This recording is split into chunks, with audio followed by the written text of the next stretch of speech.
Well, hey there. It is time for another fairy tale from Grimm's Complete Fairy Tales. That's right. But first, we got to set the mood. That's right. We got the light. And we do a little harmonica ditty on the toy microphone today. That's right.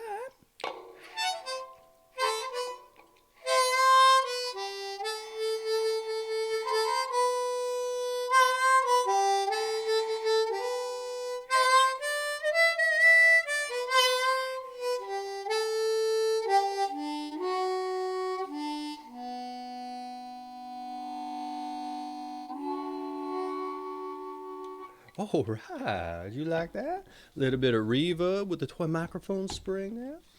All right. Let's dive in to our next telling. The Goose Girl. That's right.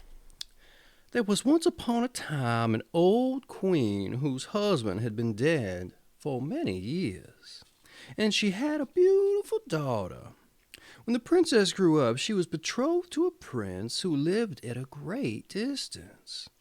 When the time came for her to be married and she had to journey forth into the distant kingdom, the aged queen packed up for her many costly vessels of silver and gold, and trinkets also of gold and silver, and cups and jewels. In short, everything which appertained to a royal dowry, for she loved her child with all her heart. She likewise sent her maid in waiting, who was to ride with her, and hand her over to the bridegroom. And each had a horse for the journey, but the horse of the king's daughter was called Falada, and could speak. So when the hour of parting had come, the aged mother went into her bedroom, took a small knife, and cut her finger with it until it bled.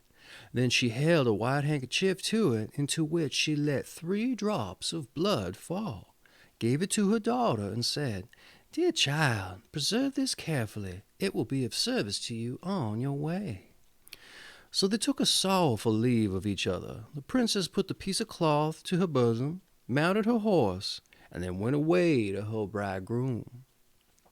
After she had ridden for a while, she felt a burning thirst, and she gave it to her maid. And she said to her waiting maid, "Dismount and take my cup which you have brought for me, and get me some water from the stream, for I should like to drink." "If you are thirsty," said the waiting maid, "get off your horse yourself and lie down and drink out of the water. I don't choose to be your servant." So in her great thirst the princess alighted, bent down over the water in the stream, and drank, and was not allowed to drink out of the golden cup. Then she said, "Oh, heaven!" And the 3 drops of blood answered, "If your mother knew this, her heart would break." But the king's daughter was humble and said nothing, and mounted her horse again. She rode some miles further, but the day was warm, the sun scorched her, and she was thirsty once more. And when they came to a stream of water, she cried again to her waiting maid, "Dismount and give me some water in my golden cup." For she had long ago forgotten the girl's ill words. But the waiting maid said still more haughtily, "If you wish to drink, drink as you can. I don't choose to be your maid."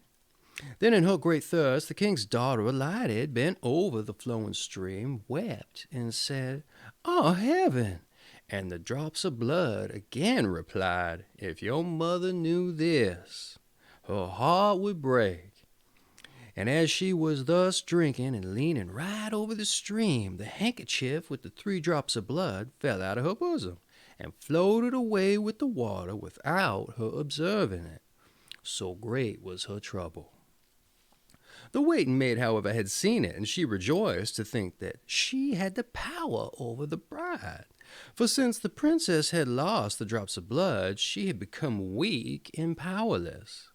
So now when she wanted to mount her horse again, the one that was called Falada, the waiting maid said, "Falada is more suitable for me, and my nag will do for you."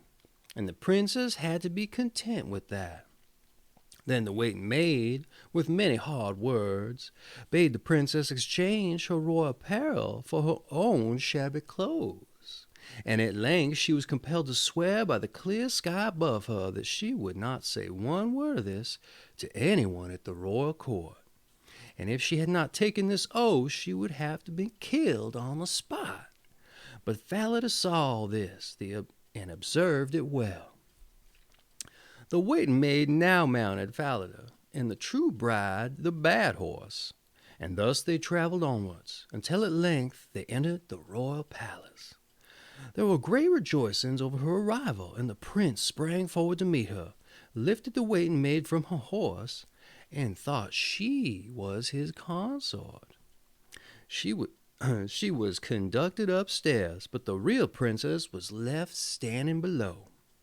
Then the old king looked out the window and saw her standing in the courtyard, and how dainty and delicate and beautiful she was, and instantly went to the royal apartment, and asked the bride about the girl she had with her who was standing below in the courtyard, and who she was. I picked her up on my way for a companion. Give the girl something to work at, that she may not stand idle.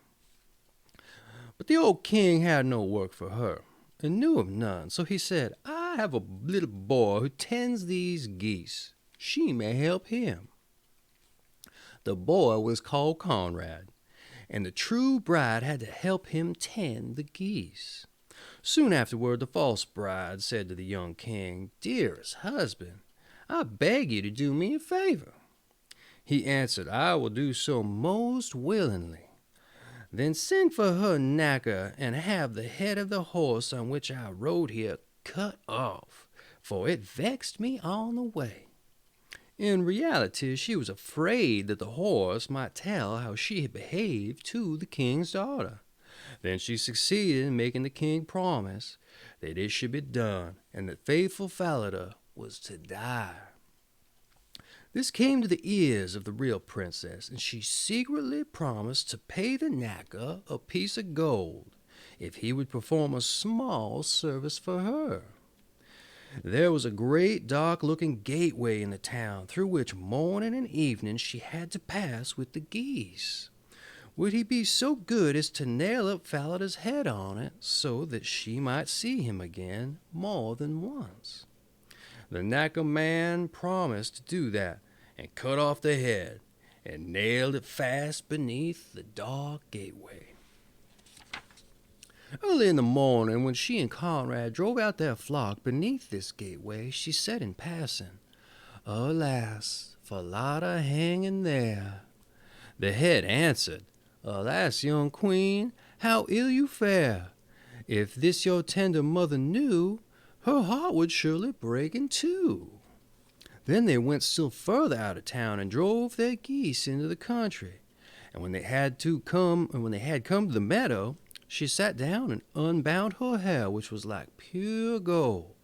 And Conrad saw it and delighted in its brightness, and wanted to pluck out a few hairs. And then she said, Blow, blow, thou gentle wind, I say, blow Conrad's little hat away, and make him chase it here and there until I have braided all my hair, and bound it up again. And there came such a violent wind that it blew Conrad's hat far across the country, and he was forced to run after it. When he came back, she had finished combing her hair, and was putting it up again, and he could not get any of it. Then Conrad was angry and would not speak to her. And thus they watched the geese until that evening, and then they went home. Next day, when they were driving the geese out through the dark gateway, the maiden said, Alas, Falada, hanging there. Falada answered, Alas, young queen, how ill you fare. If this your tender mother knew, her heart would surely break in two. And she sat down again in the field and began to comb her hair, and Conrad ran and tried to clutch it, and she said in haste, Blow, blow, thou gentle wind, I say, blow Conrad's little hat away. Make him chase it here and there until I have braided all my hair, and bound it up again. Then the wind blew and blew his little hat off, and his head and far away, and blew his hat hat off his head, rather, and blew it far away. And Conrad was forced to run after her, and when he came back, her head had been put up a long time, and he could get none of it. And so they looked after the geese till evening came. But in the evening, after they had gone home, Conrad went to the old king and said, "I won't tend these geese with that girl any longer." "Why not?" inquired the king. "Oh, because she vexes me the whole day long." Then the aged queen commanded him to relate what it was that she did to him. And Conrad said, "In the morning, when we pass beneath the dark gateway with the flock, there's a sorry horse's head on the wall, and she says to it, 'Alas, Falada, hanging there.'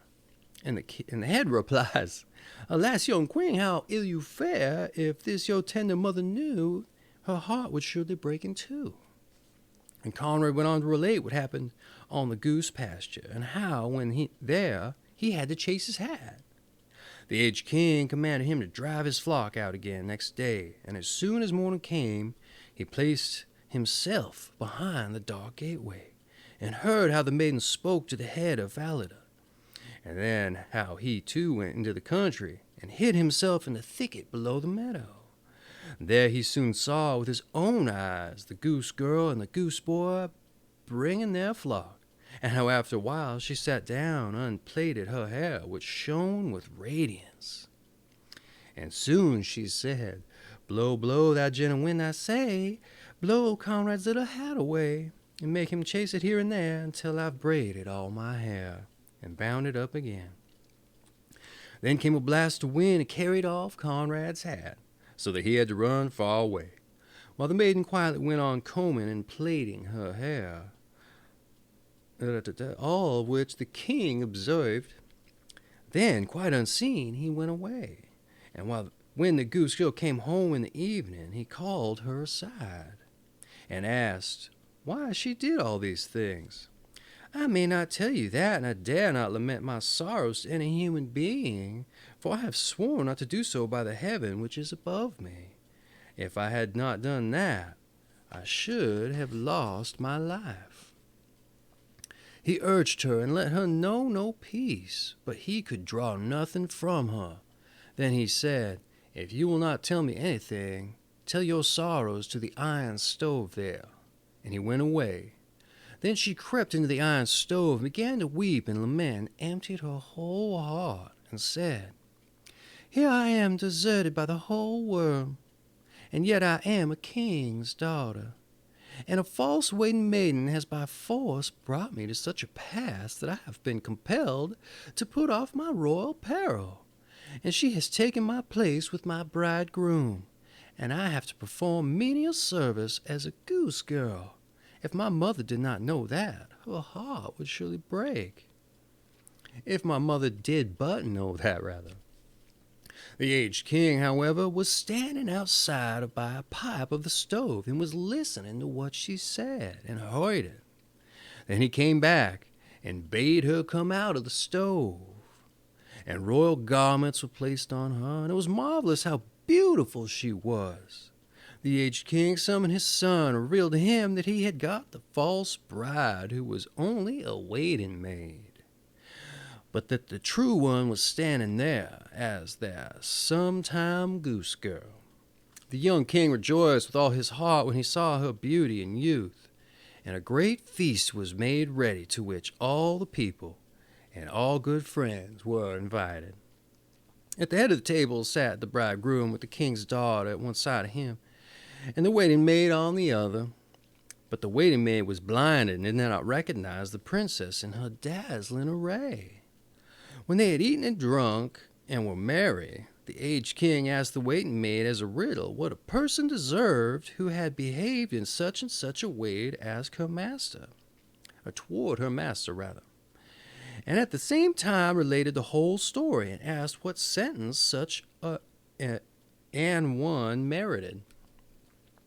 Then the false bride said she deserves no better fate than to be stripped entirely naked, and put in a barrel which is studded inside with pointed nails, and 2 white horses should be harnessed to it, which will drag her along through one street after another till she is dead. "It is you," said the aged king, and you have pronounced your own sentence, and thus shall it be done unto you. When the sentence had been carried out, the young king married his true bride, and both of them reigned over the kingdom in their peace and happiness. Whew. And that has been the Goose Girl. Boy, lots of takings of heads and such lately. Wouldn't you say that's a little bit crazy? Oh.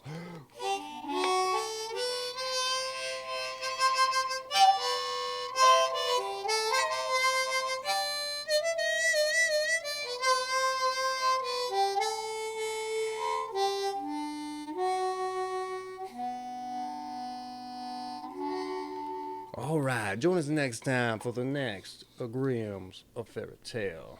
I don't know which one it'll be, but maybe I'll be able to read it a little bit better. We'll see. All right, see you.